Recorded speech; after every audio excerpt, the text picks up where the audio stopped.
it could have been the kind of situation in which extract myself from my professional life for a different way of living or talking about my professional life would have been impossible. I'm undercover in this precise moment. So I'm in a place where I'm supposed to work, doing certain things, which I'm very interested in documenting. Uh, so it means that I have to have the condition to be connected with you. I pre-planned this moment of private needs in my apparent professional life. And I would clarify this concept because it's confusing. It's not considering all the different lives I work because of my profession. But anyway, yes, the problem was that people were still around me and I was unable to extract myself from my undercover to be able to speak with you. And the reason of confusion among all the different appearance of my life, the kind of things I seems to be, is the essence of my professional kind of journalism. My name is Antonio Aldo, everybody, my first name, and everybody use for me the short way, Tony, the international one. But then I got a lot of nicknames. And so I was Tony Corleone, I passed by Tony Montana, Tony Babyface. At a certain point, one nickname, l'Internazionale, but at a certain point, the one nickname I'm proud the most has been given me by Professor Skolkai of the School of Media Communication of Bratislava, because he wrote the academical paper for the Eastern European Journalism, Journal of Media and Communication, and he nicknamed me the Lone Wolf, so I'm also Tony the Lone Wolf. I have all these nicknames because nicknames are a mandatory part of living in the underworld. And I have been working and living in the underworld for a lot of time. But I have to precise, I'm a professional liar, not a pathological liar. That's why I had a lot of professions in my life. I've been trafficking endangered animal species. I have been trafficking human spare parts. I've been a priest in well, in the most hated sect of South Korea, basically. I have been a sport driver and alleged playboy, a nuclear engineer, a money launderer. And that's because I'm a professional and not a pathological liar. I don't like to lie, but one of the professional techniques I use in order to discover and understand certain aspects of truth is to lie to the bad guys and become one of them, associate, a customer, a partner, an employer, whatever it takes in order to give you access to informations which are of the utmost public interest, but very difficult to retrieve. Tony, if you want, let's have a break and let's ask if someone has questions. At first, I would like to ask how you started to do this kind of journalism. You started with just normal journalism, writing, investigating, or you directly dropped into this, I would call kind of extreme form of full-time undercover journalist? No, for me, it was a very progressive path and matured through the time. I've been a speaker in radio and in television when I was a child.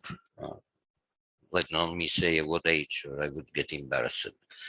Well, I could say I was saying something like this to the judge Dufton in Hong Kong, while I was a key witness for the Hong Kong police in an international money laundering case. And because the lawyers of the defense were trying to disqualify me as a qualified witness, the judge was puzzling me around about my professional qualification. And he asked me at what age I started to be a journalist. I started at the age of 13, being a speaker in radio and televisions, local, regional, private. It was a very interesting environmental that period in Italy for media. We had a lot of free media in that period. I had a break for 15 years of my life in which I was interested in the other side of the force, the dark one. I was doing some institutional and public relation for companies. And by a moral decision, by a moral impulse, I restarted to be a journalist 20 years ago, 25.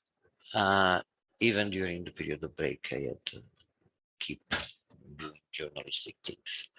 But you do professional journalism, caring for the truth, knowing that this is not a profession, is not a job, is a mission that is very well, very bad paid, very bad rewarded.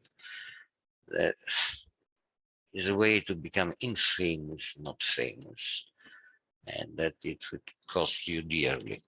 Not necessarily the life in Europe, it depends in which country you are, but surely it will cost you dearly. I started to produce news together with a partner, my business partner, which is John Boyd. He's a Scottish journalist and translator.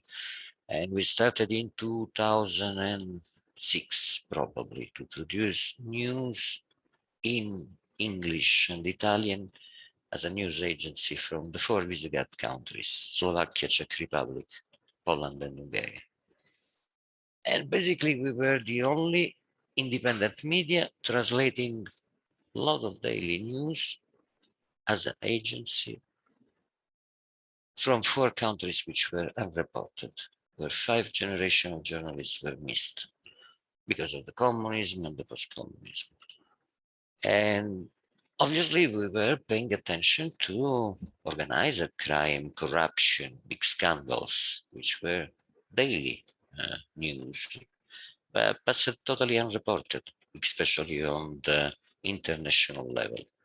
So we started to produce simply news agency, nothing will complicate, but our attention was towards certain kind of news that we believe were of great interest, differently than who of the VIPs or movie stars in those 4 countries were dating who, which was the tabloid kind of news, which was predominant, not only for the older generations, pensionate, but especially for the youngsters, the ones that are supposed to be in charge of our future, of the future of this planet.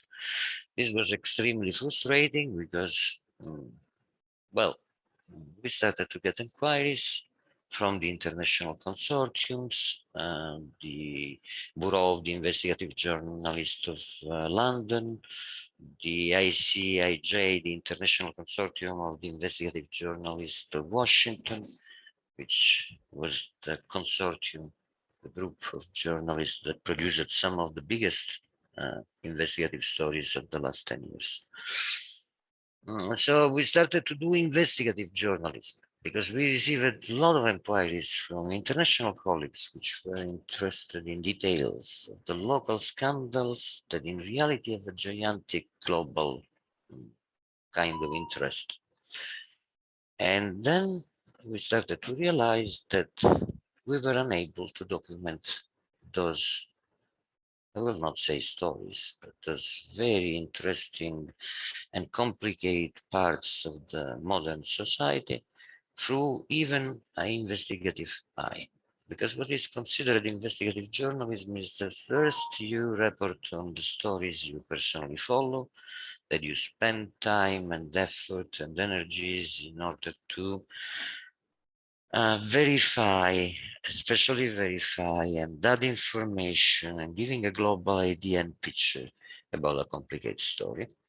But mostly you work with leaked documents, with police reports, with more or less secret papers produced by governments or governative agencies, and you are basically unable to understand how it works, how it's possible that weapons are traded, that drugs are transshipped, that money stolen to investors with organized frauds, scams that become global and that are able to attract not investment, but lost money for 4 or 5 billion euros.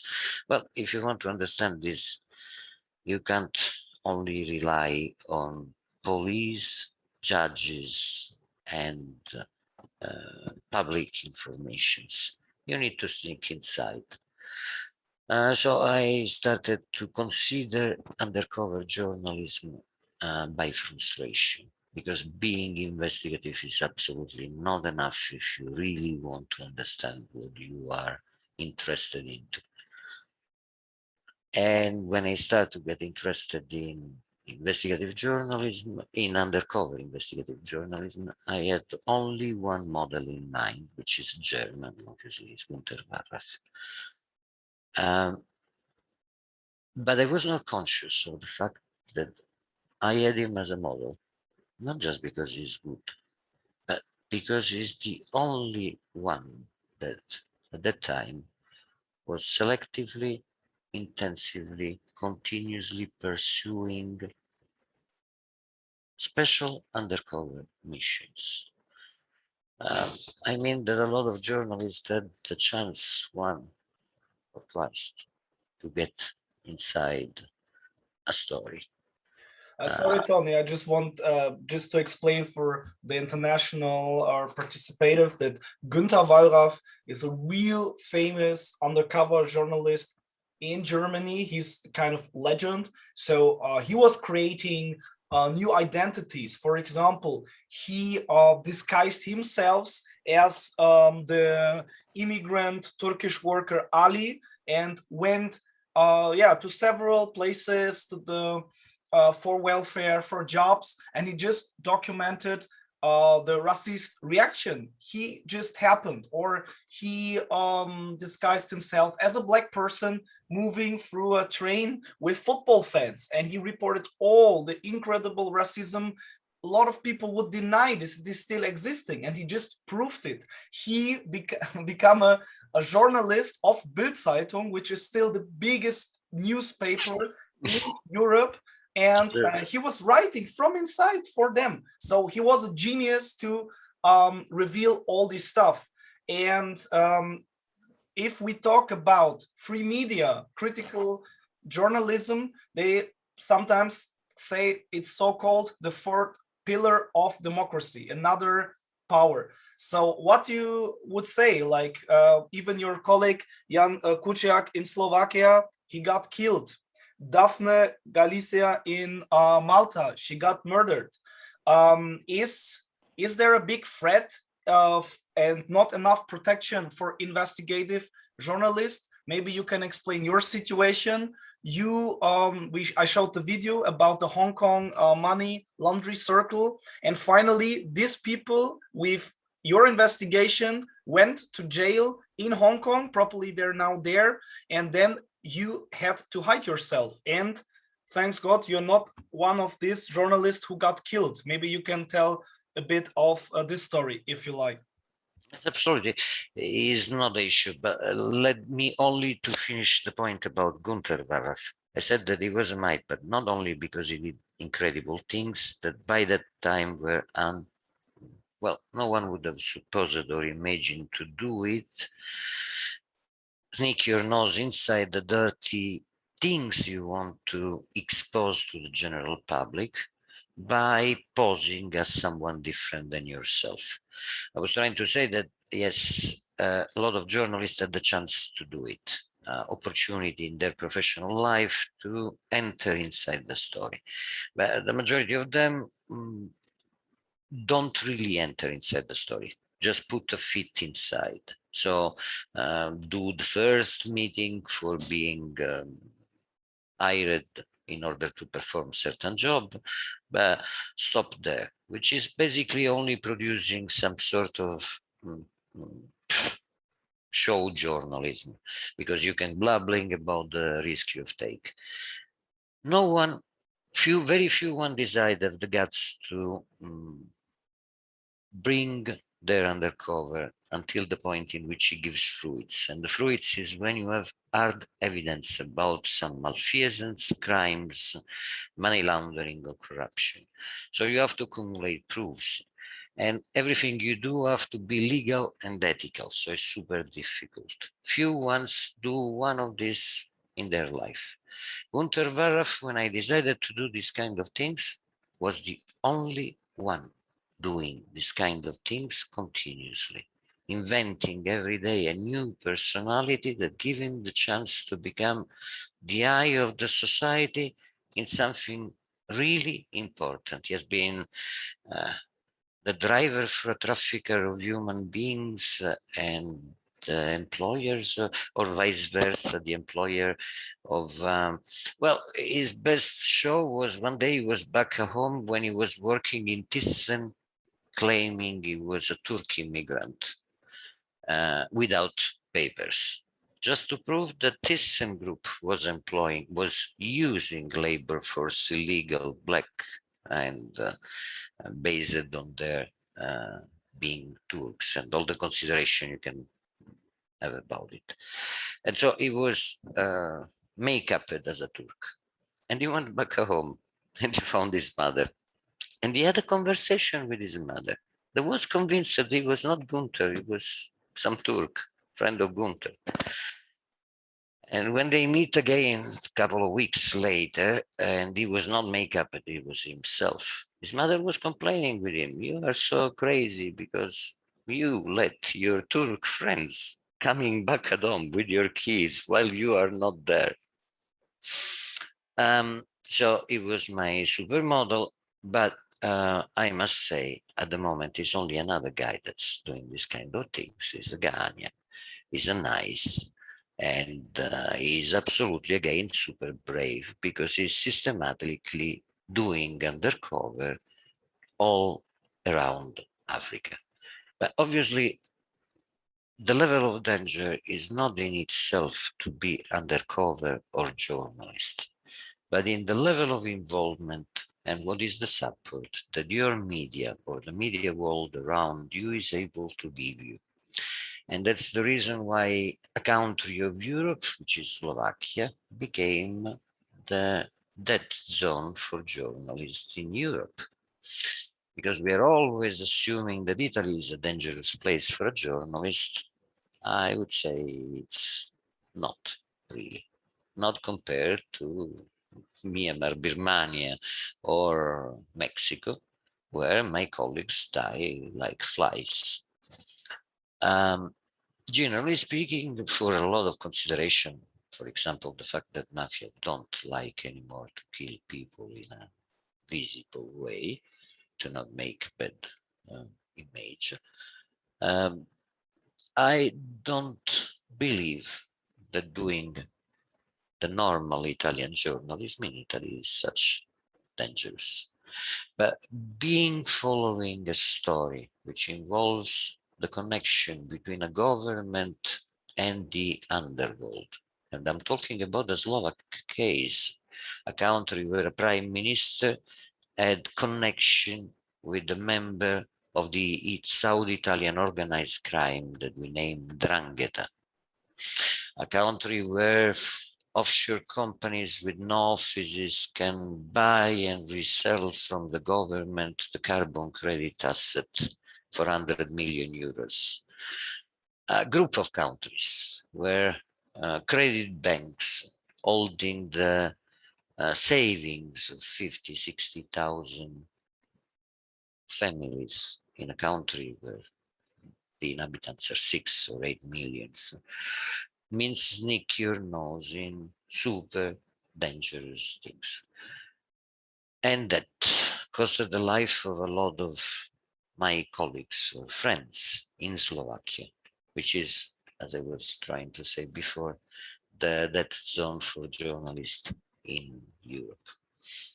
A colleague named Paolo Ripple that was reporting on street organized crime and their possible connections with the Slovak government disappeared.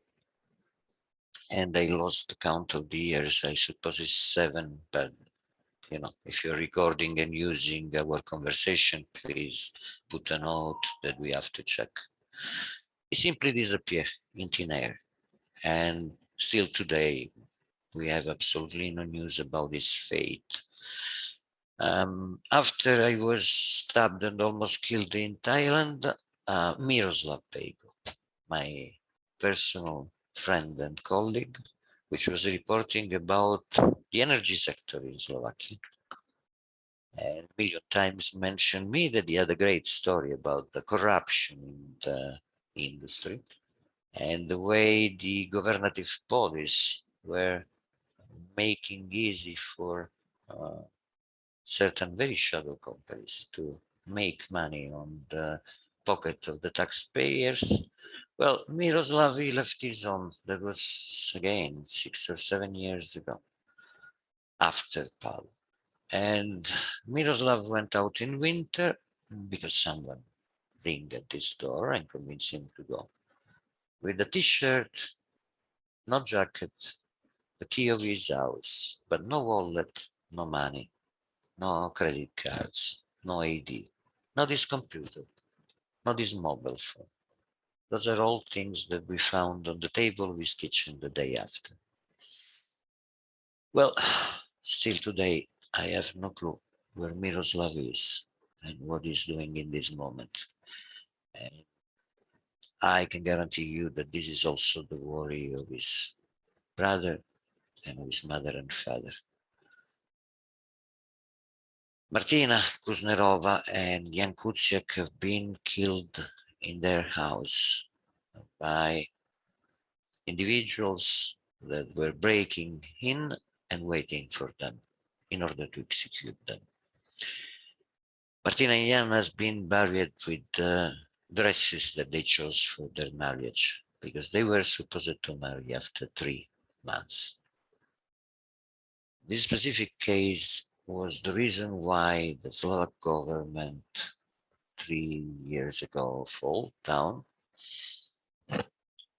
You know, when you search for the truth, you are really absolutely not interested in the political things. You start to realize that unaccountable power becomes corruption very easily, and that the corruption is able to corrode and to ruin the base of the society, generating more crime, money laundering, and a circle of and demolishment of the economy.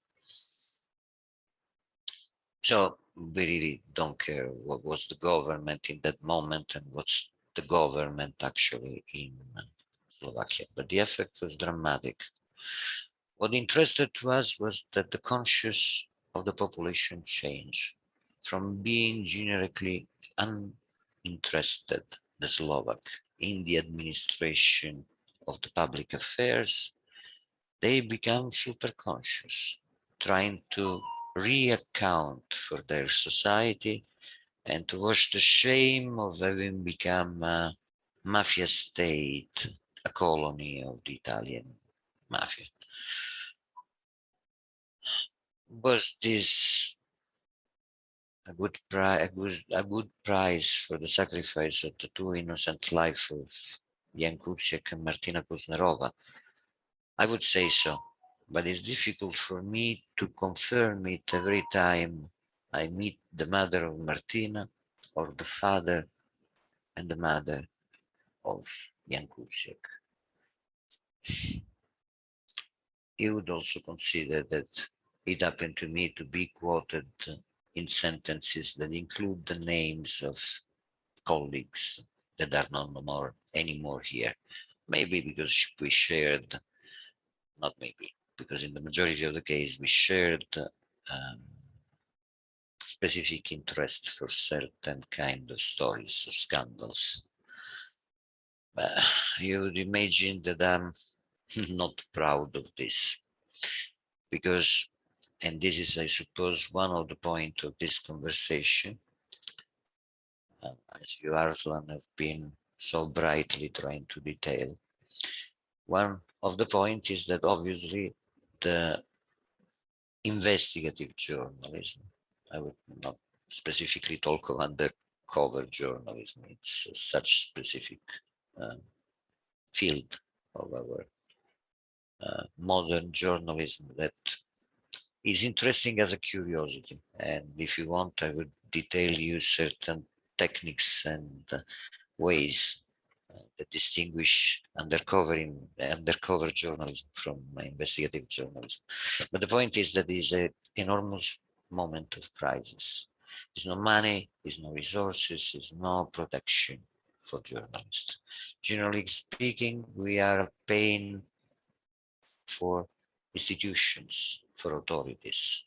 I have been begging for basically certain simplification of the Italian diplomacy toward me, which was, can I please access my consulate even if I'm not registered in that place? Because I have a very complicated life. I don't have a residency and they change my whereabouts every 3 months. And the answer was, well, basically, we are not in condition to accept your request. I see what's the reaction every time Guardia di Finanza, financial Italian police officer in some consulate has to receive a report or to ask me information about one specific report. Because basically the institutions are not able worldwide to correctly process the issues of the whistleblowers. I need to precise the techniques of undercover journalism. Undercover 1 journalism. second, Tony. I think there was a question. So every time you see in the participators, there is like a. I'm open to questions, please. Yellow I love hand. questions. Yes. So Sat, your hand is raised. Hi, Tony. Thank you so much for sharing your experiences and, of course, your dedication towards investigative journalism. My phone battery, unfortunately, is so low, so I wanted to ask one question or Please. 2 questions. So one question is how was your psychological process when you are going through this kind of psychological struggle doing investigative journalism, when you are seeing people or your friends are getting murdered or getting killed while doing this investigative journalism, and of course you are going through this kind of fear because you are doing the same thing, and how you dealt this psychological situation, and and to take a step further your all this kind of investigation. And another question is how what was your struggle because most of the media you face when you work with the media, especially international media or national media, you always face this some sort of censorship or some sort of agenda actually they try to impose on you to to kind of dig down this sort of stories but in their own way. And what was your challenges from your ethical ground to manage all this kind of investigative journalism reports and so on? Yeah, these 2 things I wanted to ask. Yeah. Thank you, Sad. Well, the first point is my way to handle the psychological issues related with what I'm doing. You specifically asked me what's my reaction every time someone gets killed. Well, I get angered every time a journalist is killed or disappear, and I'm personally making the obituary, composing obituaries for colleagues of ages ago and more actual victims, martyrs of the journalism.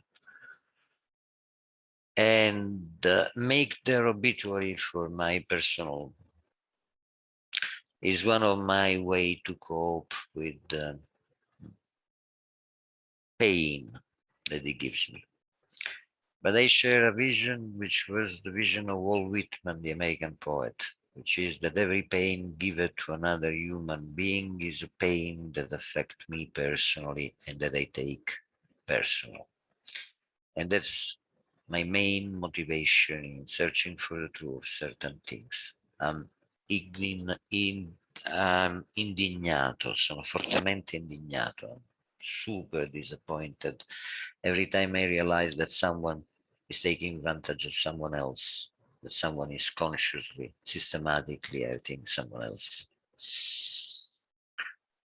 Obviously, I have a more strong or light reaction to those kind of bad news that are basically daily. I think that someone got killed. And I don't think it's really a matter of being the victim of the malfeasance of a democratic government or a totalitarianism. My Palestinian, Israeli, American colleague recently killed in Gaza Strip made me, air killing made me upset, as well as the killing of others all around. I struggle much more if I knew personally the colleague. I struggle much more if I knew personally the activist, the human defender, the human being that has been killed. And that produced me incredible anger. And my way to handle it is to use my anger as a motivation for my next undercover. The only way you handle your fears, your apprehensions, your insureness, your weak points, when you decide to a certain path of life that, or if you prefer, that you have a certain lifestyle that implies that you can get stabbed, shoot at that, beaten to that. Well, the only attitude is to use the same consideration that guided other kind of truth seekers. I made good for myself a sentence, a motto, a consideration that Judge Paolo Borsellino used to repeat many and many times. He is the anti-mafia judge that was killed after Giovanni Falcone. Giovanni Falcone was killed by a bomb that was similar. It was a Beirut-style bomb under the motorway that blew up his car and the cars of his escort. And Paolo Borsellino was bombed months after by an explosive device that was placed in front of the house of his mother, because mafiosi knew that one day or another one he would go to see his mother. So they considered it the weak point. And anyway, they blow him, the police that was escorting him, and even some few passerbys. But he had the motto that he repeated a million times, because everybody was asking him the same question, which was, Judge Borsellino, don't you fear to die?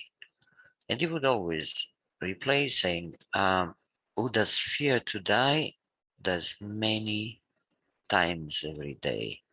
Who does not fear to die will die only once. Knowing this makes me very comfortable with my mortality, And this is even if I consider that my lifestyle is very, very inappropriate for someone that wants to, reach his centenary.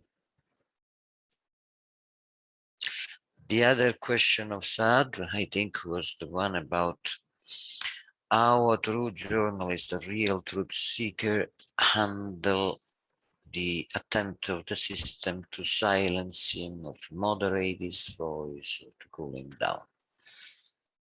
This would generally happen also to a whistleblower, to a human defender, to every free voice that is trying to give a feedback to the society.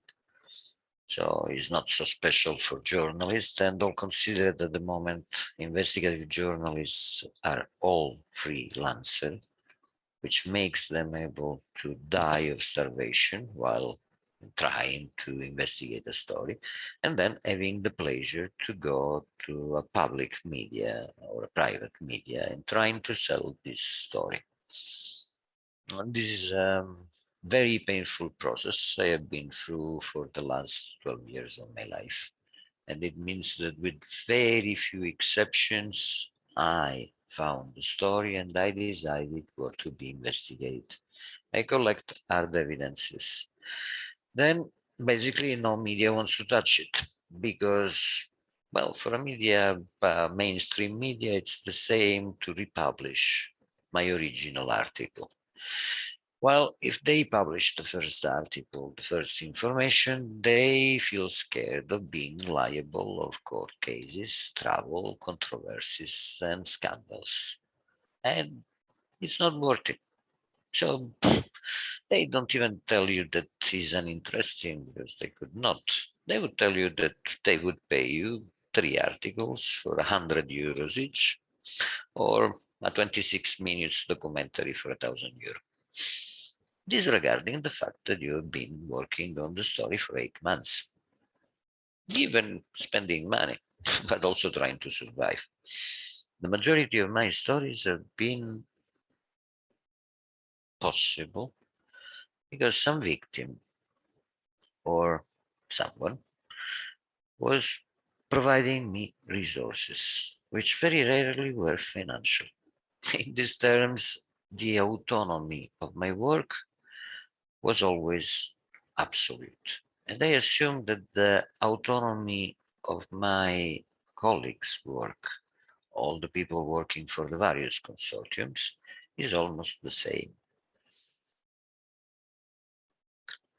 What will happen if the media would buy your story, despite the fact that they offer you a coffee for something that costed you 6 months of your life and possibly also the end of your life?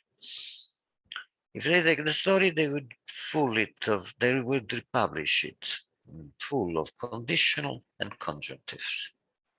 Basically, even them will not be sure that you have really been there and taking videos and audios, which would have been good for judges. Distancing like this from the story and giving space to whoever is the other side of what you're documenting and their lawyers and their attempts to smear you, well, it's even good for the debate and the analysis of the truthness of a story and of a scandal, because I'm using this term story, but I'm interested in scandals, in crimes, in abominums of the human society. Is in any case positive because in theory, people will have the chance to evaluate evidences, proofs, and there'll be a lot of comments, qualified comments about something. In reality, this is a reason why yellow press tabloids do exist. The level of attention of the members of society is very low because computers, tablet, and etc. are changing our ability and ways and methods of assuming information, of obtaining information. And everything has to be fast, quick, and concentrate. And being so, well, That's another of the reason of crisis of journalism, of modern journalism. We are not anymore influential as we were before, because the ability of influence of journalism before was making more or less public the title of an information and attract all the members of the society really interested in that information, attract them to the source of your material. To make it more simple, in the past, investigating and exposing the way in which big international group of banks still make possible money laundering would have become matter of morning reading for all the bankiers of the world. Well, absurdly, exposing those kind of details is becoming basically, well, you have such limited audience that you sometimes wonder yourself what's your ability to influence the society around you. And the truth is that your ability is strongly decreased. 120 years ago, very long ago, I'm very bad in remembering the data, Il Corriere della Sera, that was the main Italian newspaper, sent a bunch of northern Italian journalists to document the life condition of the South Italian peasants after the Italian unification and after the change of the government. And the first title of this series of articles that were in the first page of the Corriere della Sera was, we have been visiting that area and it is a piece of Africa in the heart of Europe. And this kind of news, the series of reportages, become one of the way of changement of the disparities, the discrepancies of development of the two parts of Italy, because those reportages were able to touch and change the general attitude of the general public.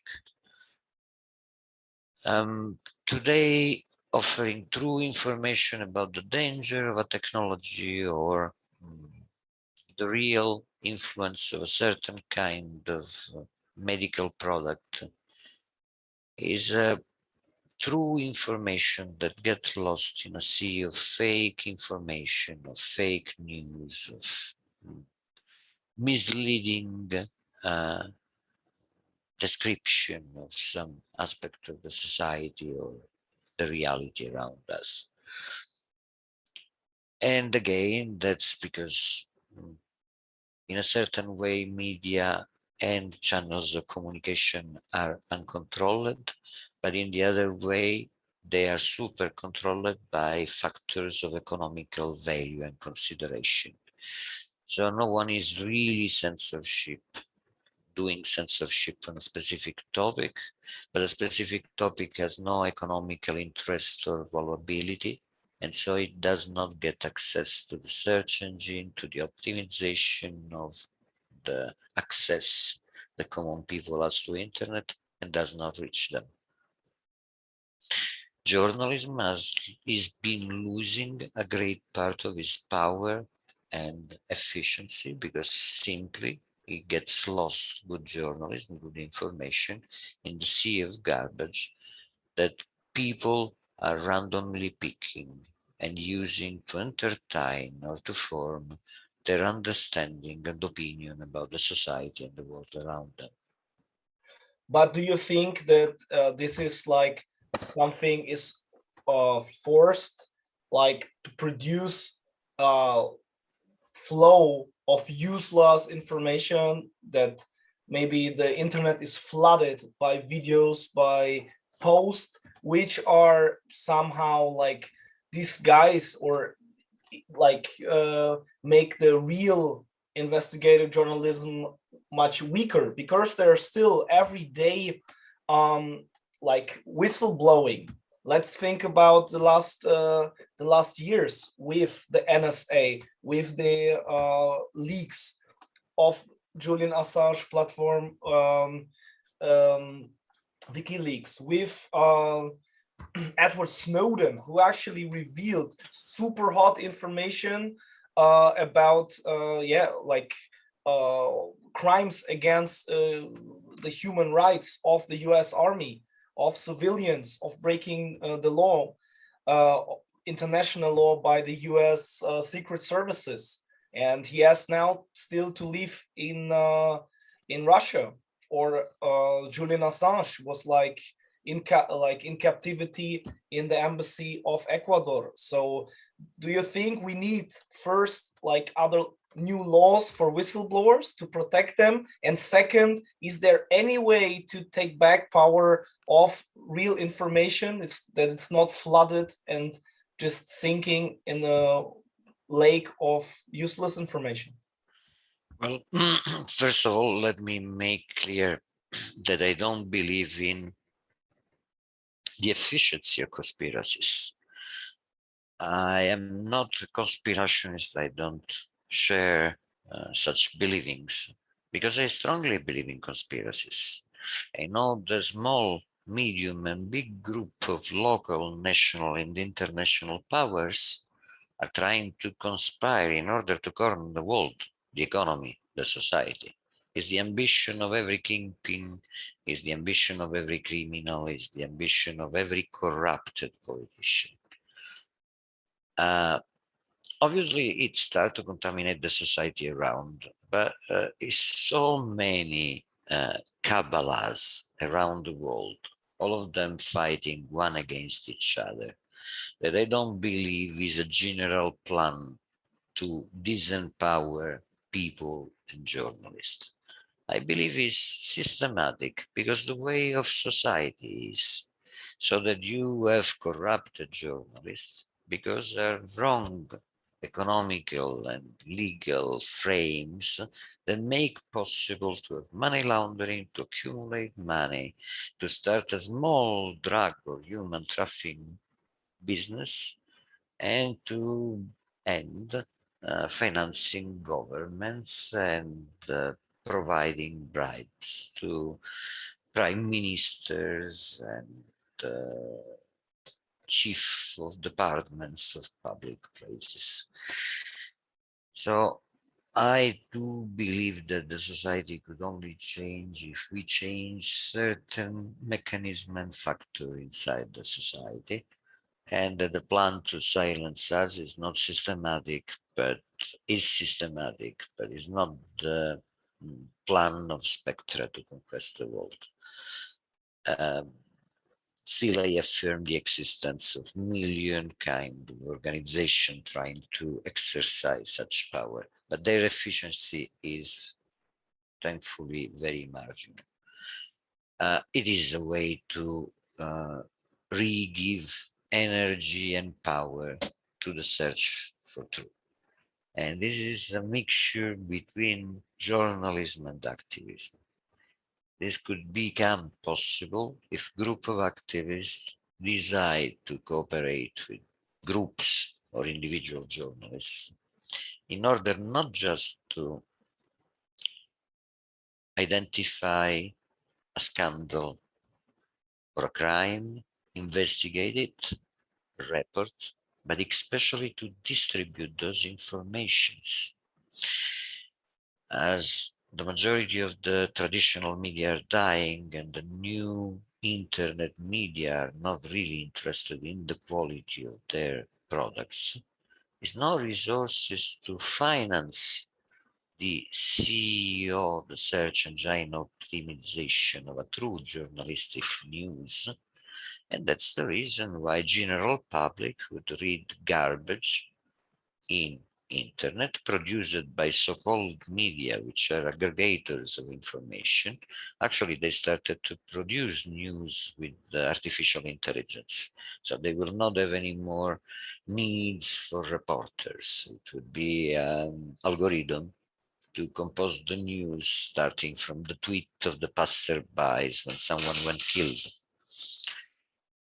But if a group of activists or a group of citizens concerned for something, or a human defender or a group of human defenders decide to research and investigate together with journalists, and the reason why to do it with journalists is because of the methods. Activists could do this search of information in an unethical or illegal way. Investigative undercover journalist or just investigative journalist is supposed to be very proficient in the understanding of the ethics and the legality of what you are investigating, which will keep you away from legal repercussions. But the interesting point is that the connection between activists and journalists would give an audience to the information, because the information would be distributed without any cost to the specific public that would amplify this news to the general public. And I'm simply thinking that I have been investigating dog trafficking and dog combats because I got solicited and supported by a group of environmentalists and animal rights activists of Czech Republic and Slovakia. And I'm sorry, I don't remember their names at the moment because they must get all my gratitude. And that gave me the chance to sneak my nose inside the dog combats in Czech Republic and the dog trafficking in Slovakia. And what we discovered became quite, not popular, but available for the general public of both countries, because those associations in themselves were able to distribute at zero cost the information to their members, which were key influential in making the general public aware of the way that things are going differently than what people imagine and would like to be. And if you think it's interesting, let me mention what I mean about those methods, techniques, ethics, and legality of undercover and investigative journalism. First of all, the undercover involves in itself the preconcept of using a lie. You are supposed, at minimum, to lie to the people that you want to spy about, that you want to investigate about. The first issue is ethical. Why you lie to people if you're searching for the truth? You can do it because you are simply lazy and you want an easy way to discover the truth. You can do it to save money. Well, I did not put those principles together. Those were the principles of the international news and magazines that are no more or that are going to be bankrupted. When they were paying investigative journalists, they made 50 years ago those kind of rules. So from an ethical point of view, it's not for saving money, it's not to save time. It must be because it's the only way to discover the truth or to get information about the truth, which is normally inaccessible to normal people, to law enforcement agencies, to anyone. And so you can lie. Let's make it simple and by example. You're surely authorized to lie if you want to know how human traffickers are smuggling North African from, let's say, Turkey to, let's imagine, Italy. You are fully authorized to pretend to be someone else and to befriend both human traffickers and the people that get trafficked. because you are not doing it, because you are lazy, and investigating it in another way would take you more time. You could read all the police report of this world, but you will not get real informations. So, and it's not for saving money. Then you're supposed to lie to people, only to people that are involved in what you are investigating, which is a little bit complicated, but still feasible. It means that you have to avoid to answer to your neighbor when you are trying to become a drug dealer in Colombia. And you don't have to answer to your neighbor. That is nothing to do with your investigation, but you don't, and so you don't have to lie if she asks you what you do for a living. Let me say that this is quite easy again. But the point, which is very easy to transpass, and that you have to be careful to not do, even not for ethical reason, but for a legal reason, is that you cannot incite people to do crimes. So you are not supposed to do what some very famous guy on YouTube was doing, offering to random people money to do something illegal. This is eliciting criminals. It means that you could start to do or to pretend to be doing business with a human trafficker, but your first question is, have you been in this business before? How much you did it? You will pretend this because everybody's still there.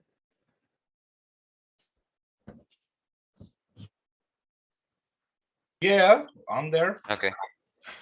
Yeah, like finishing the sentence you want to say, and Sa told me that he has another question, but his phone died. So, yeah.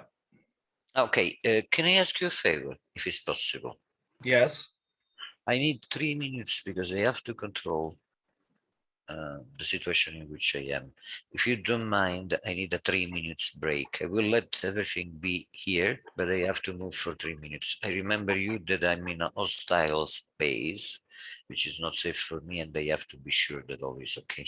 Okay, do this, and yeah, you guys, if you have any questions, we can collect some questions, and yeah, if something was unclear, I talked with Tony before, so maybe I can explain a bit more in detail what actually was the money laundering in Slovakia, or yeah, like after this money laundering investigations, the authorities in Hong Kong actually took some of the Slovakian money launderers to jail, but like Tony was hiding in another South Asian country, but still like paid people found him and stabbed him. So he was there in prison and in the hospital and barely survived. Yes, this is the situation. So if you like, we can collect some questions in these 3 minutes. If not, yeah, I don't know, maybe you take your time to go to the toilet or get a drink, get a cigarette.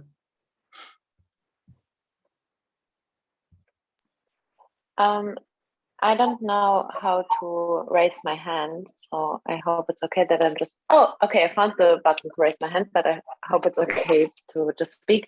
Did we already talk a lot about why the working class is reading such bullshit? Because I feel like it's especially the working class that is reading a lot of bullshit in the news. And I'm not sure if I just didn't get it or if you didn't talk about it, so I wanted to ask. Yeah, I think not in the intensity we should.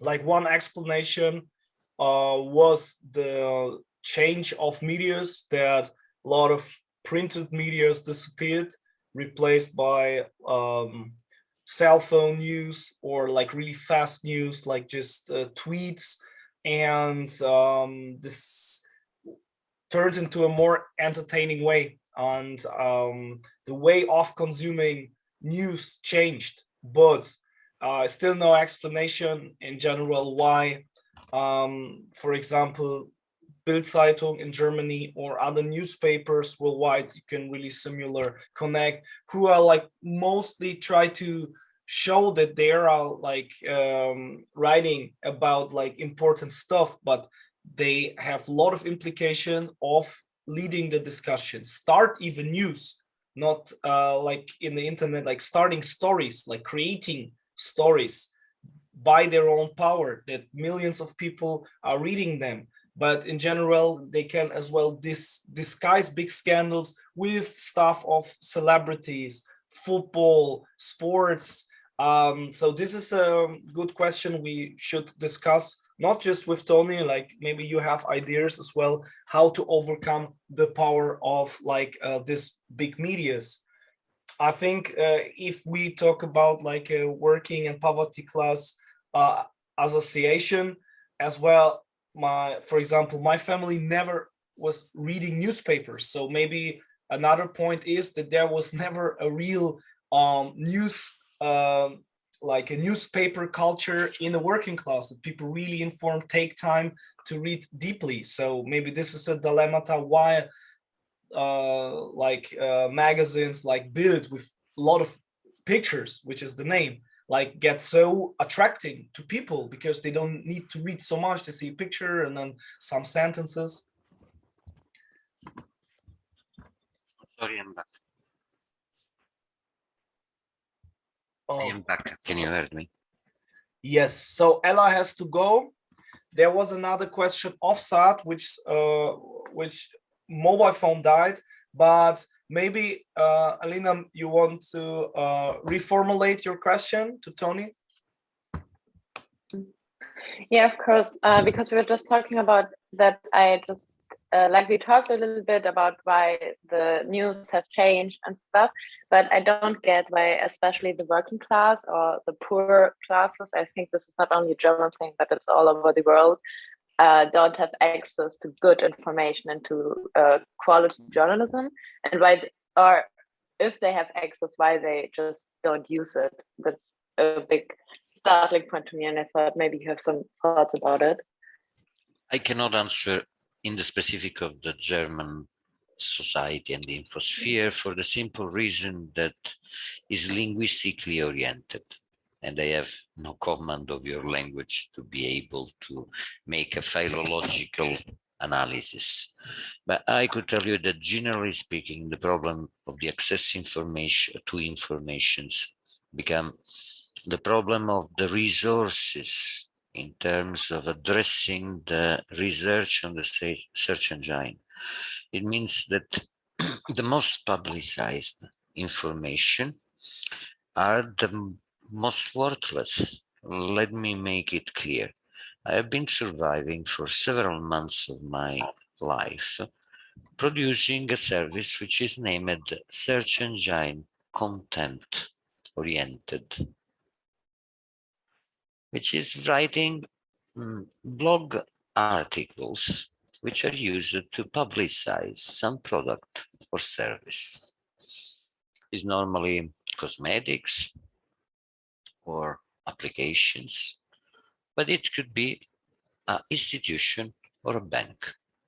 They want to make their website and their informations visible. And in order to do so, they have to buy certain blog page, the content of future blog page, having a professional writing those content, and then having some existing portals or media publishing this content. And the only reason is to generate references for their web page. So it does not matter if this content will be one day read or not by a human being. What is important is to publish some content that would generate traffic to their web page, being a reference that someone wrote about them. Consider that I was selling my ability to compose wording, and that I was not signing my work. Basically, I was paid for being the ghostwriter of a blog on a certain topic. And here the things becomes very funny, because I would accept this work through an agent, which accidentally was a friend, or differently, I would not have got this fatty, profitable work. It was paid like 3 or 4 times what I would have been paid as a journalist for the same work, which means you are still starving, but you can afford bread and water. And so I was picky selecting my customers. You could not avoid to accept betting companies. And it was this betting company that was promoting his website specifically in South Africa. So I had to create contents that would contain a word that would link to their website, so that Google will think that their web page was authoritative.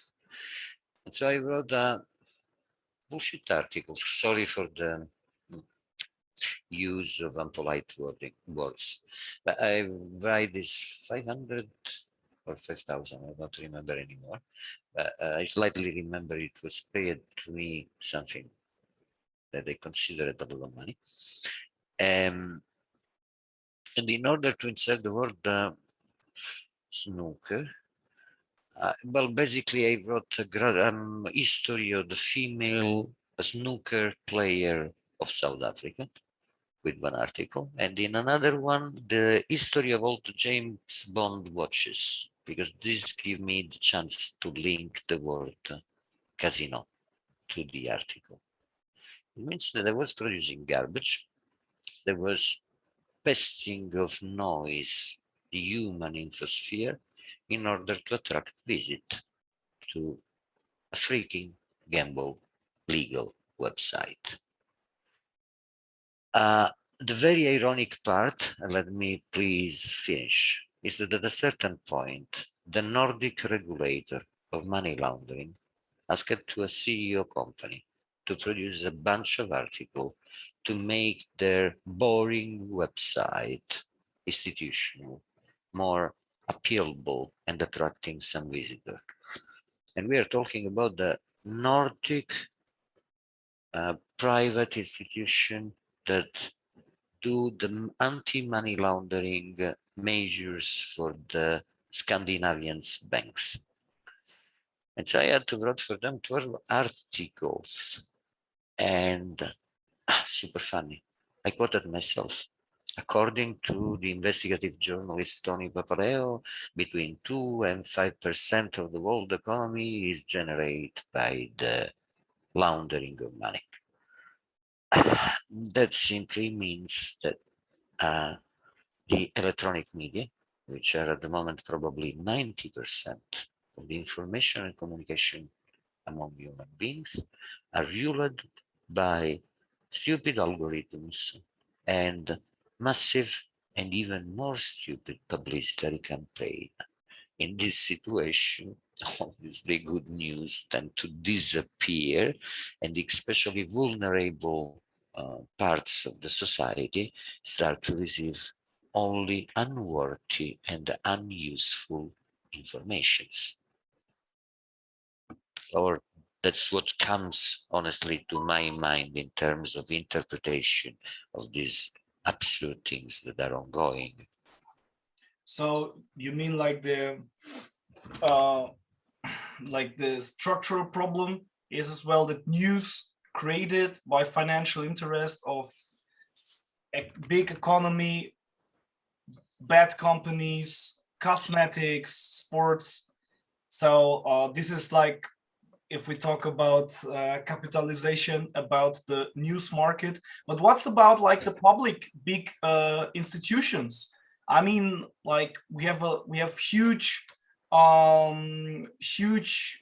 television journalists working for the public sector. They shouldn't like write stories just to generate clicks. Have you any experience and explanation why they not? Yeah, they are part of the crisis of journalism. They are part of the crisis because they are aging, they are out of a life in which the professional path was still giving them image and certain meaning of lives, and I mean material. I have an example. It was this Italian big anchor of the second channel of our national television. She came to Slovakia to report about the death of Jan Kuciak and Martina Kusnerova. And she got a leak that was somehow interesting. It was pictures and video of Jan Kuciak walking in the street, tape from behind, meaning that has been surveilled for a long time, and that professionals and less professionals have been tailing and following him in the street. Nothing that really surprised me, because at a certain point in attempt to intimidate me, some of my contacts in the Slovak underworld, when I was a witness for the Hong Kong police, they sent me 2 videos of me walking in the street. The message in this case is very clear, and this, as we followed you, we could have killed you. So this so-called colleague of mine, publishes the video of Jan followed in the street, commenting, "This is the evidence that the kill of the journalist was the action of the government." And I'm still today asking myself why my so-called colleague decided to went such scandalistic and accusing the government that was accusable of a million things real of something that was unreal. In this case, it was sensationalism. The reaction of traditional media to evolve the stars to not pay them any more attention and to privilege other form of communication, the reaction of those big media is become scandalistic, sensationalistic, even the qualified ones, because you want the attention of the public. You're a anchor, you are an influencer of the traditional media. Sorry, I used it in a different context. I started to use the term influencer ages ago when it was not a profession in YouTube, but I hope you got what I mean. It was another colleague of mine that came to make the video, that came to make a reportage about Jan Kuciak in Slovakia, but I have seen a lot of Eastern European media going to make reportage about Italian things. And basically, yes, the point is that sensationalism, scandalism become the formula to compete in the modern world of information. And this is strongly affecting the general quality of the communication we generate and we distribute. But I continue to believe that the life of the national television in the democratic countries is going to end abruptly in the very short future, because very simply governments are not investing anymore in keeping a public service of information. Obviously, in terms of national interest, it's cool to have an international media that represents your national interest. And this is valid both for the superpower of the democratic side and the various superpower, mini power, and regional power nation, which are nationalistic or totalitarianistic, which would keep producing their own media in the attempt of influence other nationals and society members. And I strongly believe that Americans are using some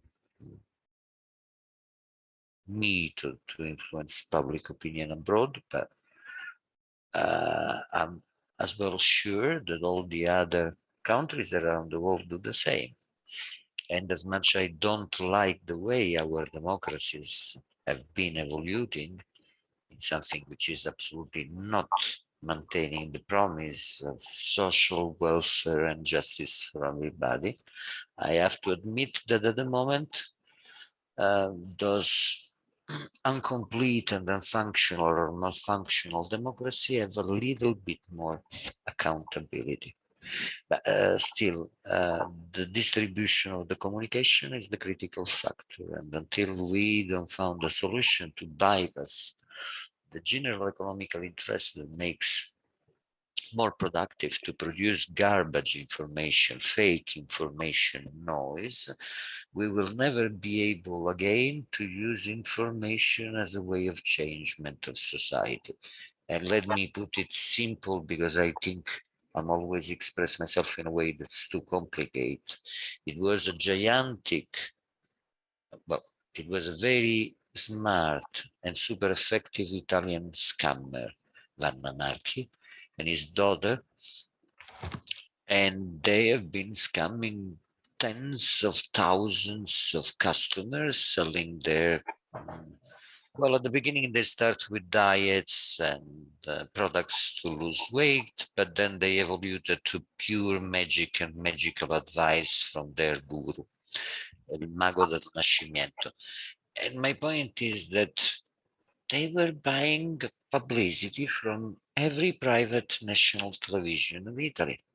And they influenced the market so that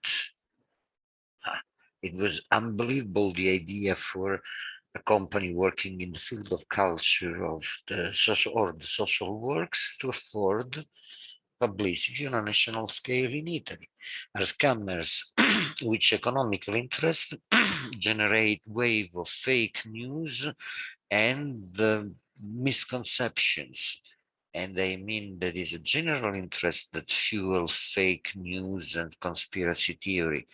It's not really a political reason behind it. Scammers are producing the majority of the fake news around the world, telling people that glutamato di sodio, I am not sure what's the name of the substance, but in English, but the Chinese salt is killing people, is part of the marketing strategy of a very specific field of industry in the world of scammers.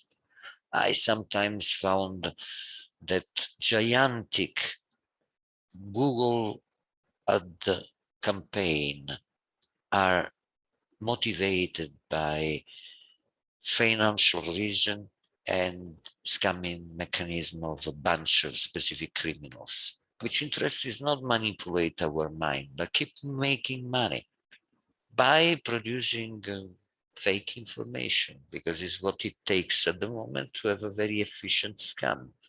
All the misinformation about the world of cryptocurrency is not the result of the interest of the American or the North Korean government, but of the interest of few scammers that are peddling the new Ponzi scheme pyramid.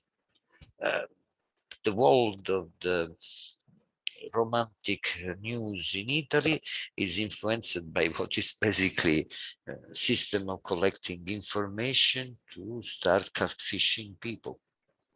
We were discussing if there ever was a real newspaper reading culture in the working class. Like, I think a lot of the main source of a lot of people in the world we call from a lower class, poverty class, working class, was not the newspaper. Even before, even now, it's like television. It's even like Facebook. I talk with so much people. They say the main source of political news, of information, for example, Facebook, or nowadays Instagram. So maybe the crisis of journalism is as well a crisis of accessibility of news to the working class, who have maybe not the time, or not it's not in their class culture to sit there and read a lot about like investigations. What do you think? And there's another question, Alina, add something? No, Alina, wait a second, or I will forget Arslan question, just because I have very bad short-term memory, not because I don't want you to ask me your question. No, I'll be frank. I always analyze reality based on my personal experience, and my model of analysis are more or less very bizarre. I do remember, and I generalize starting from this, that my elementary school teacher was the widow of a hero of the Second World War, a partisan. Well, okay, originally was a pilot lieutenant. And she used to come at school in the morning with a bunch of newspapers and read the articles of the different newspapers that were interesting to her, and that she believed the kids of 6, 7, 8 years old would understand. Being a very honest, intellectually honest lady, she would read personally and read to us articles from different sides of the political spectrum that by that time was legitimately trying to influence the exchange of information in the society by owning a leading newspaper that represent their political ideas. You can make the same generalization for United States if you understand why the Citizen Kane of Orson Welles, meaning William Randolph Forrest, the biggest heir and the richest person of United States, by chance become the owner of all the newspapers of United States. But in Italy, obviously, were different newspapers which were directly or indirectly supported and founded by political parties. So a way to handle it was to read several newspapers, all the voices of the society, of the political spectrum and political representation, or expression of the society, because it was a financial newspaper that represented the industrialists of a certain region of the north of Italy, and it was another newspaper, La Stampa di Torino, which was owned by Gianni Agnelli, the owner of Fiat motor car, that now is the biggest conglomerate with American and German holdings. Anyway, that does not matter. So it was a pluralism in the production of information, and it was normal that those informations were even shared through unusual and untraditional ways of interact with others, like the teachers in the school. I bet the same could not be existing today, because I could imagine a very smart and sharp professor in the elementary school. At the moment, I'm just thinking to a friend of mine, an activist and a human rights defender, which profession and way of paying for his bills is to teach to kids. But I know that he is totally out of the scale, because he is not resorting only on internet, because he comes every morning with some old book from his library and so on. Still, I suppose that with the modern system of information, it became very complicated to imagine a way to represent honestly the reality to your pupils, and to try to tell them a way how to avoid. I mean, Arslan, I could not systematically address an audience of school child trying to explain them how to stay away from bad news and fake informations. I can't simply make a list of rules that would be empowering a little child in order to discriminate the quality of what is receiving. And I have an example. The most famous song among child school age in Iran, his name is Salam Farmanda, and is a hymn to, well, to me is super sad, because it seems me that not just for producing the video, but in the real time now, columns and tons of child put in line many times per day and salute the idea of the regime. The point is that this is not anymore possible only in totalitarianism, where the government is controlling the access to every and each information. This is nowadays possible also in democracies. And again, you don't need to be a hostile power to have the resources to pilot, instrument, and convince with false flag meanings social groups to have a conflict for whatever reason. This is becoming very easy even for someone that wants to take profit out of the situation. I could imagine people playing on the share of certain specific kind of companies by creating social unrest. And I don't want to anticipate some of my unpublished investigations, but I found the evidence of specific case in which this happened, in which a simple criminal will generate a general civil unrest just because it's helpful for some petty marginal side of their business. If you prefer, Pablo Escobar has been bombing everywhere in Colombia for tens of years simply because of his petty, stupid criminal interest and to make it more easy to smuggle cocaine in the Western capitalistic world. And he was living in a period where few newspapers were making the public opinion. Imagine what he would do today simply in order to affirm the same level of influence. And is more or less what happened with the private Captain Roberts, or whatever it was the nickname of the person that was running the Silk Road, the drug market in the dark web. But yes, again, I'm telling you, these groups of scammers which could orchestrate a worldwide campaign based on some social issue, but those will be only bullshit. That would be the excuses to provoke a certain effect in a specific side of the financial world in order to produce some illegal, ill-gained money, just out of a personal economical profit. Is people more evil? No. It's society that's more complicated and at the same time more simple and make it more easy and profitable. You have the opportunity for making easy money.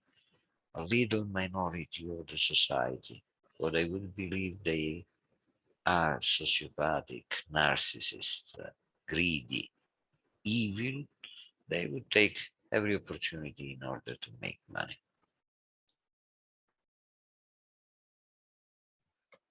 Alina? Yeah, I think you already answered the question that I wanted to propose before, but I have a new one. And it's a little bit, it's another topic, I think. But what I ask myself is, how do you find your stories, and how do you connect with those people in the first on the first try? I don't know how to propose it, but like, how do you find those people that you want to tell the story about, and how do you make them trust you besides of lying? Okay. Arslan, do me a favor. I'm tired to try to shield my face. Just remember that we have to edit the recorded version, okay? It's okay, Arslan?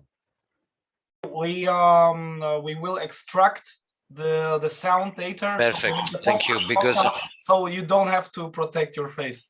Arslan, I had planned before to have the camera behind and blah blah, but I could not organize the setting. I had job meeting until few minutes before our connection, and then I was looking around. At the moment, I'm the only one in the office, but you know, I had to wait for the, and this is the reason of being late, and also, come on, it's 3 hours, and I'm tired to shoot myself.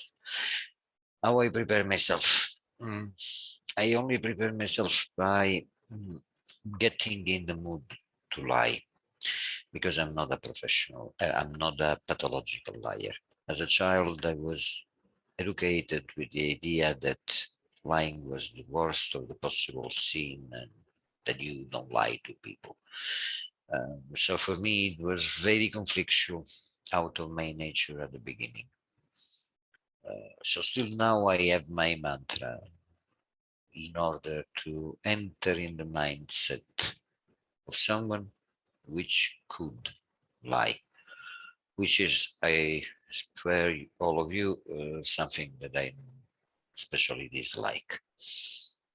Once I do it and I feel confident with my consciousness for being able to lie, then it became automatic because you get used to act. And with few exceptions, my acting all belonged to a set of certain categories. So I would be a Saudi Italian white collar criminal, quite high rank, because this is more or less one of my easy stereotype. Even when I'm myself, you would mistake some of my attitude like a Godfather style. People that meet me for the first time would think that I belong to mafia, to 'ndrangheta, to Camorra, that I'm the godfather, the son of someone, that I'm connected, that I'm in shadow business. In other cases, I'm the professional, for example, the nuclear engineer. I've been posing 8 months as a nuclear engineer. And so I have another stereotype. This is the professional, the technocrat, the technician that emotionally detach himself from the dirty world that's corrupting him. He would repeat himself that it's not his fault if the world is going this way. And he would basically sell himself to the devil. And this is a specific stereotype of social criminals, because, well, in the majority of the case, their actions are criminal, but even in the few exceptions when they are able to legally detach themselves from responsibilities, they still are criminals. But I mean, I assume one of these stereotypes and I start to be good playing it and confident and comfortable, and I don't know. Obviously, I don't know, Aslan, you have seen me doing something like this, and you can explain it better than me, probably. What is Tony doing when he becomes Tony Montana, Tony Corleone, Tony whatever? I would be pleased if you give your opinion about it. I mean, you have not been with me in all my stories, but you have seen something, and you can, you know, it was complicated. But yesterday night, for example, I had a couple of physical confrontation with people, and I don't have the physique to roll, but still. So please give an interpretation of this if you can, because this is giving me some trouble in answering. I think actually I was the one to head in and defiltrate a really hard situation, and I think with your advices, I really nicely managed it.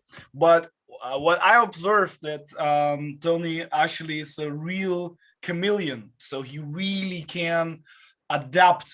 Like, he can speak with diplomats, he can speak with, I don't know, Turkish police, and he can speak with I don't know, Chinese bankier, or he can just speak with Moroccan criminals. So I think this is a big ability not every journalist has. Like, I remember I saw your there was Austrian, like made by the Austrian television, like a report about your investigation in Slovakia. And what was her name? Barbara Pimentek. She's Barbara. Yeah, and she was like, "Oh, it was so awesome to walk with Tony, and everything was so exciting. It was the first time in my life I saw all this stuff, you know." So she was like complete, like I think she saw nothing. You were just a bit like scared that somebody is following you, but for her was like, "Oh, I'm in a gangster movie." It was so. So I think a lot of journalists, they have no experience about other social class. They have no points. They don't know how to talk with criminals. They don't know how to act there because they come from university. I don't know, like they're really limited in their social abilities. Well, okay, you have given me a point which I can use as a leverage to try to explain this. I grew up in the south of Italy in two regions, which are Mafia land and Camorra land, is what is named Sicily and Calabria. And this is very complicated when you grow up there, because the son of a judge and the son of a criminal and the son of the whatever are living in the same context. They go to the same school, they grow up together. The judges I was mentioned before and others have been schoolmates of criminals. They give me the ability to understand the underworld, because to be frank with you, after some incident I had to change a school. I was doing politics, so I was not doing good in the top class high school for the bourgeoisie of my region, and I switched for a professional high school where the fascist dean was the only one that knew me and was accepting my request of enrollment. And my fourth day in this class of 16 years old kids was quite complicated. First, because they were not talking any language understandable to me. They were talking the dialect of the region, which, belonging modestly to a family where my mother was from another region, was not used. So, because simply my father and my mother would not understand each other. So the first shock was linguistical, but the second one was the second day. Police went to arrest two of my schoolmates that used to jump the fences during the lunchtime and go assaulting banks. So one day the police followed them back to the school and arrested them. When I'm Tony Corleone, normally I'm one of my schoolmates. But in the specific, obviously, I developed this kind of ability of befriend any sort of person in the universe. And this is not natural for anchors and television journalists, because they simply don't understand the basics of underworld and organized crime. When you talk about Barbara, well, what happened was that they come to report about my investigation on the nuclear power station in Slovakia, which were unsafe just because 8 billion of euros of construction works were of great interest for the most corrupted Italian companies involved in engineering works. But investigating the nuclear power station create a legal complicated problem, which was international law says that the civil nuclear power is totally accountable by the general public, because in order to make confident people about the goodness of nuclear energy, you must inform the people of every technical aspect. So the plan of a nuclear power station is available on the internet. It's not a nuclear secret. But Slovak law says that nuclear secrets are national secrets. So investigating the nuclear power station and posing as a nuclear engineer, I could have attracted the interest of the Slovak Secret Service, which could have been arresting me under the suspect that I was a nuclear spy, and detain me without informing the public or giving me certain basic rights, just with the authorization of a judge. So I was obviously super paranoid. even when the story was almost finished and when I already had contact with mainstream medias in order to distribute this material. And they come to report about the nuclear power station that maybe was unsafe. And they come with a car that was branded by Puls 4, the Austrian national private television. And I was obviously super paranoid that that would attract attention. We were going to the small village nearby the television, and that we would and could have been followed. So obviously, I asked for a cigarette break on the motorway, and they had done parking for 1 minute in the emergency space of the motorway with the excuses that I had to smoke a cigarette.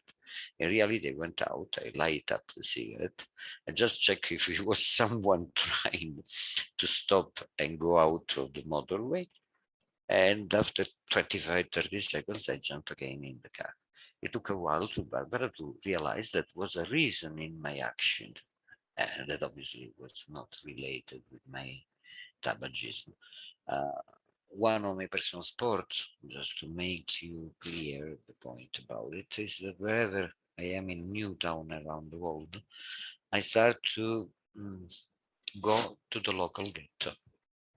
And this is my personal exercise to become the most famous person of the ghetto that people would greet and salute when he's walking in the street, because this gives me access to people. This is communication, interpersonal communication, and I suppose you learn it when you have a purpose and a reason to learn it.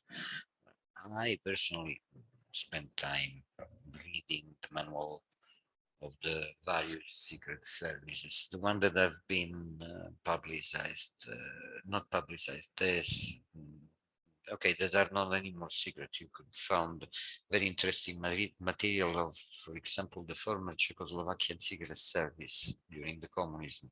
STB, they have a fantastic manual in how to change the appearance and how to use wigs.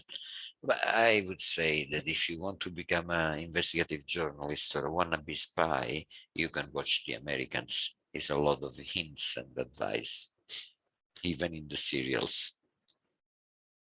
There was a question of Saad. I would like to read this loud. His phone died really in the beginning.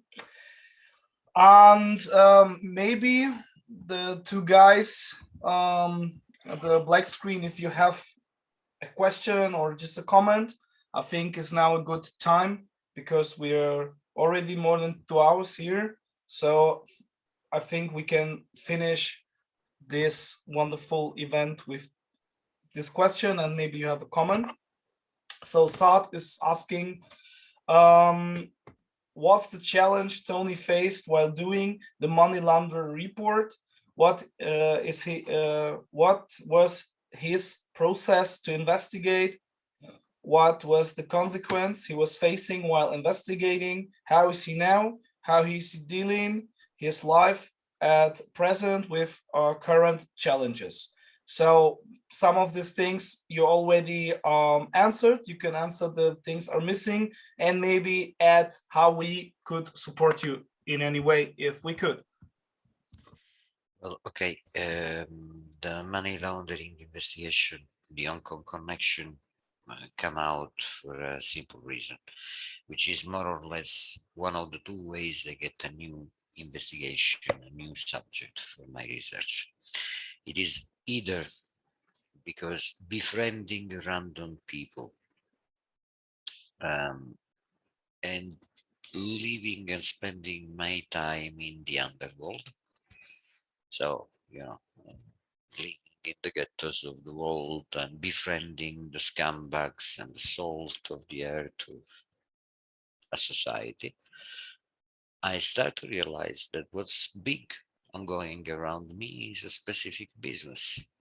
I would say that in Middle East is the trade of Captagon, Tramadol, Tramal, which is synthetic morphine, or the new recreative drug, which is liquor, which is totally crazy because people get high misusing pharmaceutical product which is given to child which have epilepsy. But if you take 8 of 10 of those pills and maybe also mix some alcohol, it will speed you up in the freaking nowhere. But this is regionally characteristic. In America and Canada, the big phenomena is the fentanyl, and they started to be super interested in fentanyl and 3M fentanyl and the other synthetic derivatives of fentanyl or synthetic heroin when it started. And my reason was simple, because I knew and I verified that fentanyl is becoming the new currency of the underworld. You move a kilogram of cocaine, you are moving 50,000 euros. You move a kilogram of fentanyl, which you can perform in tons of garbage that people will inject, snort, and use to orbit themselves, and you are moving almost 1 million euro with 1 kilo. So I either found stories because the world around me is super influenced by this. I'm living in a certain place and everybody around is involved in a certain business. I was in Eastern Europe and everybody was involved in the financial scamming call centers. I have been a wolf of Wall Street for almost a year. In this case, it was because I was there and everybody around me was working in the scamming business of offering fake financial investments to the general public. Or a group of activists, association comes and proposes me to investigate something that is a topic they care about.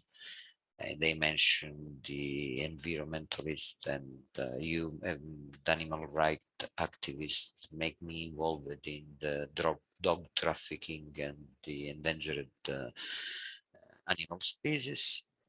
I forgot to mention, but the investigative consortium of journalists normally make you involved in certain specific other case. It was the tobacco industry and the trade of human spare part with the International Consortium of the Investigative Journalists of Washington.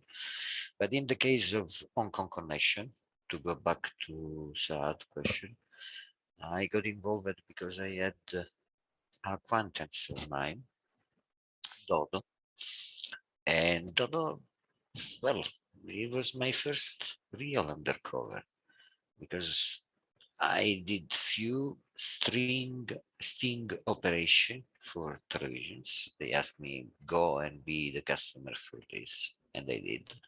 But they were stupid, not general interest stories. So I said to myself, I have to get undercover something. And how I found something, I'm not sure, but I'm sure that Dodo one day will bring me a business. And they cultivate his friendship for 2 years, posing as a very corrupted individual, revealing him. I was a journalist, but he was imagining me like the anchor of a small media, like the director of the news for the local community of expats. Faking that I was a strong alcoholist with very serious problems with alcohol and drugs.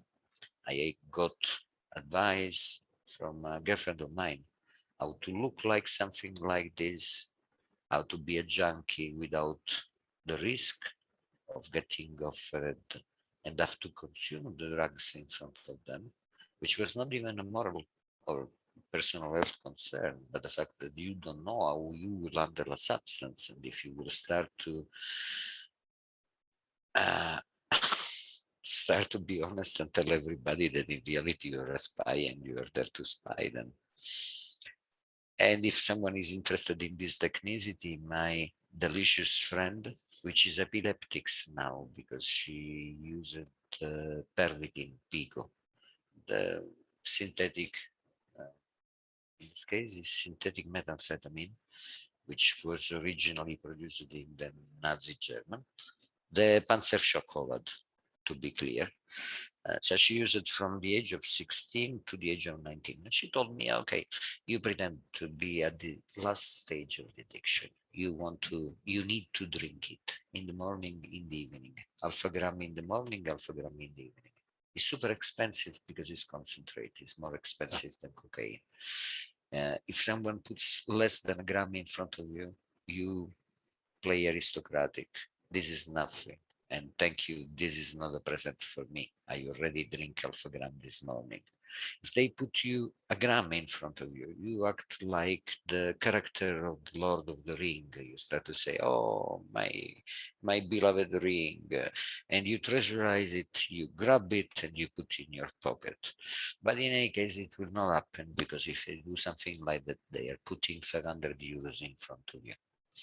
And they will also be scared that you would take it, use it, and have overdoses. Generally speaking, act very paranoid, pretending you could do everything, and in the same time that you're super concerned. So I would have been every morning going out to meet Dodo, washing my mouth with cognac or whiskey or whatever, dropping some alcohol on my shirt, putting my shirt a little bit out of order, act slightly drunk. If Dodo would propose me anything, I would say, yes, I can do, but we have to be very careful, because Stasi is looking for us. And they said purposely Stasi, because you look super out of reality.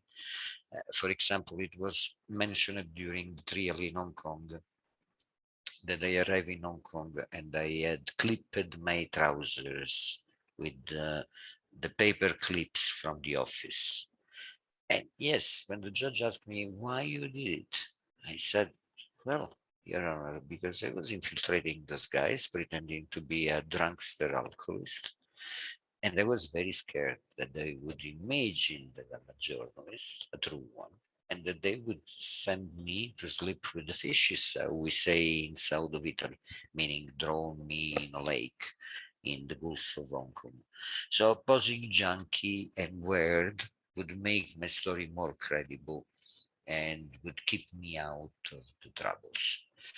So I got involved in Hong Kong because of Dodo, just because I was sure that one day he would bring me some interesting story. And to be honest with you, I was supposing that he would bring me another story, because he was trying to falsify some Messerschmitt sculpture. Messerschmitt was an Austro-Hungarian sculptor of the 18th century, which worth a couple of €100,000 per sculpture.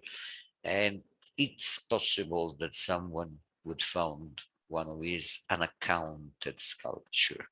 So Dodo was planning for almost a year to enter in this business, and I was supposing he would come to me with something like that. Instead, he was asked from another friend, which name is Juraj Ryabka. In the video you have seen, that was prepared for the Congress of the European Journalists in 2014, probably. I did not reveal his name because it was for a restricted audience, and the court case was already not. We were before the court case. Now he has been sentenced at all the 3 degrees of judgment. I freely say Mr. Ryabka. He bring me Mr. Ryabka because Dodo was offered €10,000 if he could find a foreigner with a foreign passport that would create the clone companies that would receive €500 million stolen to 35,000 households of Czech Republic. What was the outcome of the story? The Hong Kong government changed the law about money laundering. The banking system of Hong Kong is less prone to facilitate money laundering. The perpetrators of a specific crime went to jail. The police of Hong Kong saved a large amount of money. And well, I suppose that this was useful not to make the world better, but to avoid that the world will become worse than it actually is. My personal outcome was that 2 weeks after my witness in front of the Court of Justice of Hong Kong, which was very difficult because it was the longest period for a witness in court. I think it was 19 days non-consequential, so the longest in the history of Hong Kong. 3 days after, I was in Thailand hiding because my protection finished.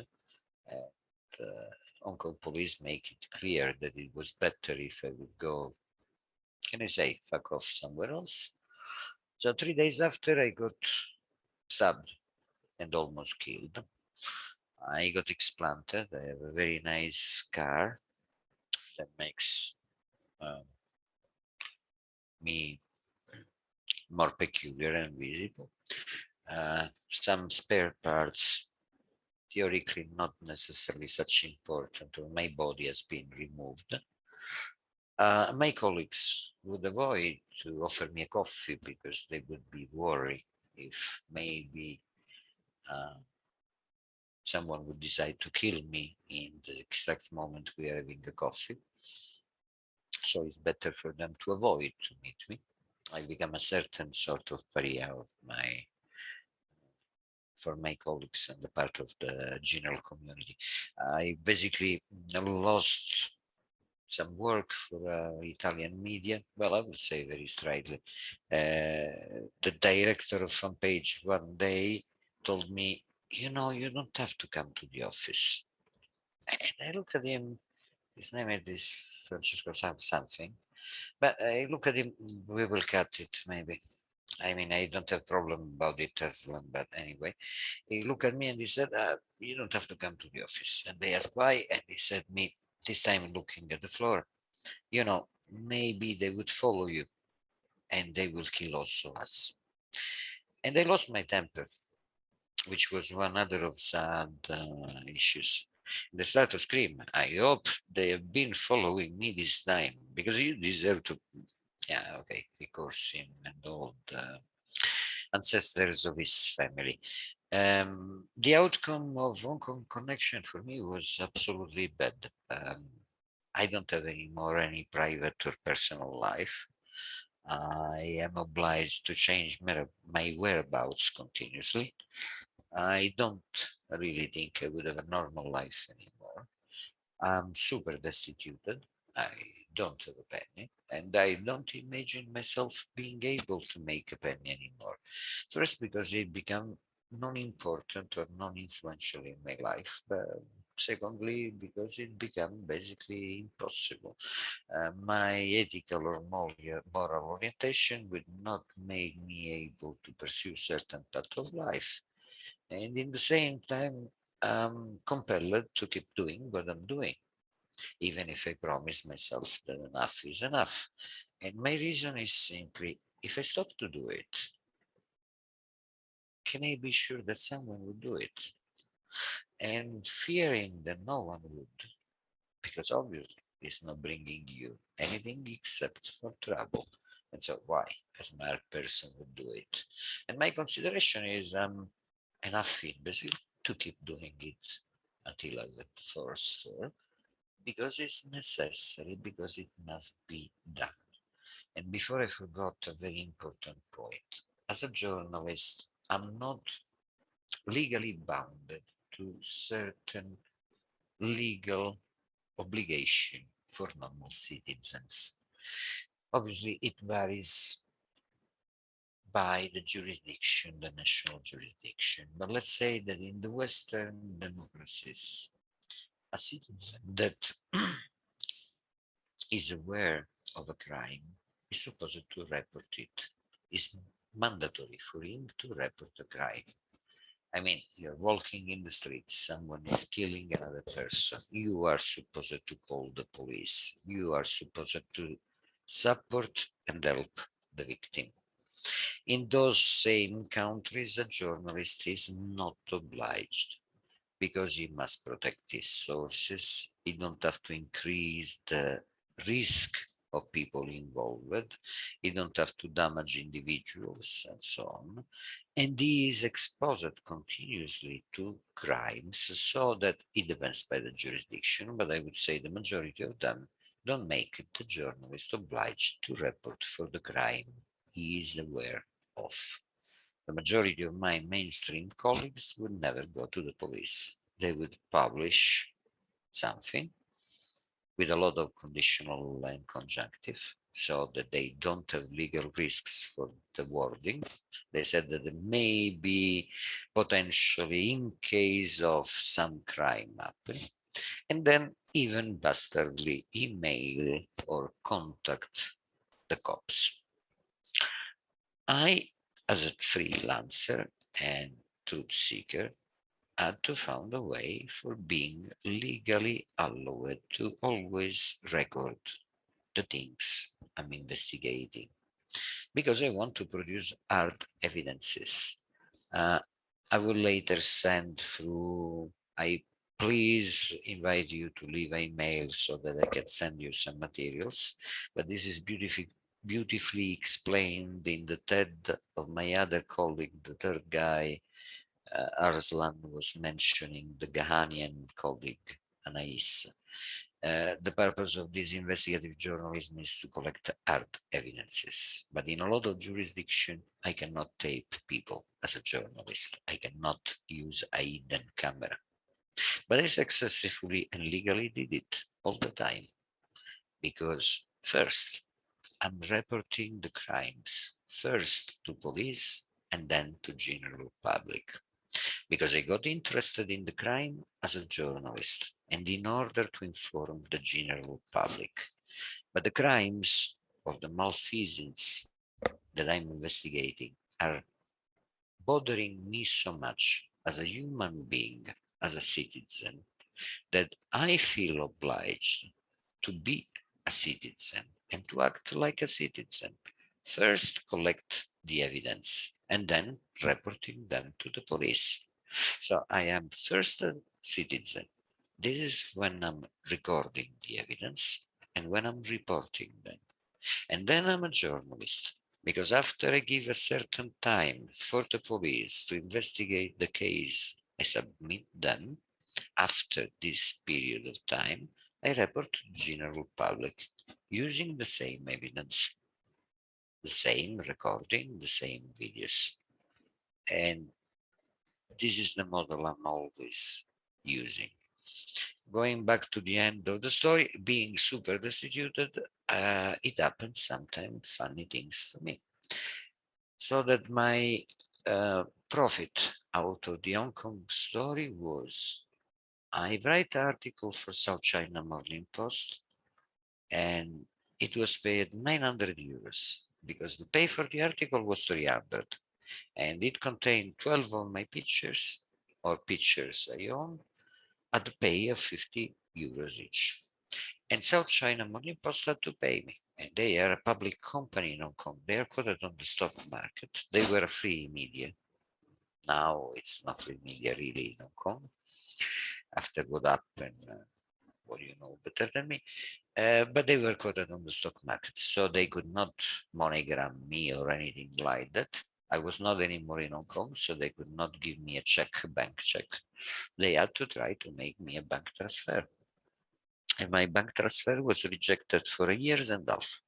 I could not get the 900 euros pay for investigating money laundering because the international anti-money laundering regulation says that a European citizen from the SEPA, common space, blah, blah, is not normally allowed to receive a bank transfer from extra-European entities. And the algorithms, the same algorithms that the company from Scandinavia is developing for the banks and wanted me to publicize producing garbage in internet, the same of their system red flagged me. So my bank transfer was rejected for almost a year and a half.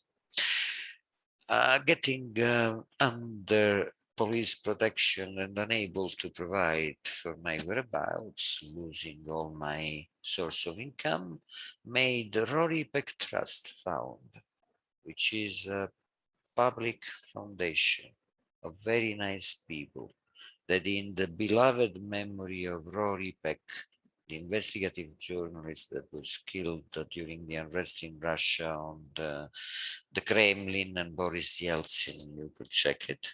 His wife was shot by a sniper and left one of the two eyes. They perpetrate this foundation.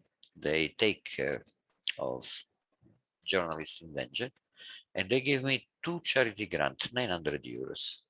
Then I got stabbed in Thailand, and Reporters Sans Frontières sent me 1,050 euros to pay for my hospitalization,